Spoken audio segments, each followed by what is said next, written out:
கண்ணுங்களா இப்போ வந்து பாத்தீங்கன்னா அண்ணன் ஒரு புதுசா மேஜிக் கண்டுபிடிச்சிருக்கேன். என்ன மேஜிக்னு தெரிஞ்சுக்க ஆசையா இருக்கா? என்னண்ணா சொல்றேன், நீ மேஜிக் கண்டுபிடிச்சிருக்கியா? என்னண்ணா மேஜிக் அது?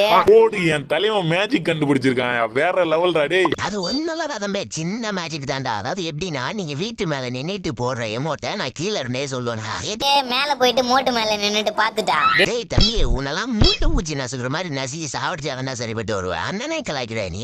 சர்வா எல்லாரும் போயிட்டு மேல நில்லுங்க, ஓகேவா? நீங்க மேல நின்னுட்டு போடுற எமோட்டெல்லாம் நான் கரெக்டா சொல்லுவேன் கீழே நின்னுட்டு. நான் ராமண்ணா மேல வரக்கூடாது பாத்துக்க இப்படின்னு சொல்லிட்டேன். சர்வா வரமாட்டேன்டா, நீ போயிட்டு மேல நில்றா ஃபர்ஸ்ட். இவன் நம்மள வச்சுட்டு எப்படிதான் பொழைக்கிறதே தெரியல. அட கரும்போ, என்னடா இது கார் வர கரெக்டா போக மாட்டேன், தேனே ஆக மாட்டேன். சேட்டு எப்படா லெஃப்ட் சைடு திருப்புறது? எப்பாடா ஒரு வழியா எவ்வளவு உழைப்புக்கு அப்புறம் கரெக்டா நிறுத்தியாச்சு. டேய், நீ மேல நின்று என்ன எமோட் போடுறேன்னு கரெக்டா சொல்லட்டா? சொல்லுண்ணா, நான் எமோட் போட ஸ்டார்ட் பண்றேன். இப்போ நீ என்ன எமோட் தெரியுமா போடுற? டான்ஸர் எமோட் போடுற கரெக்டா?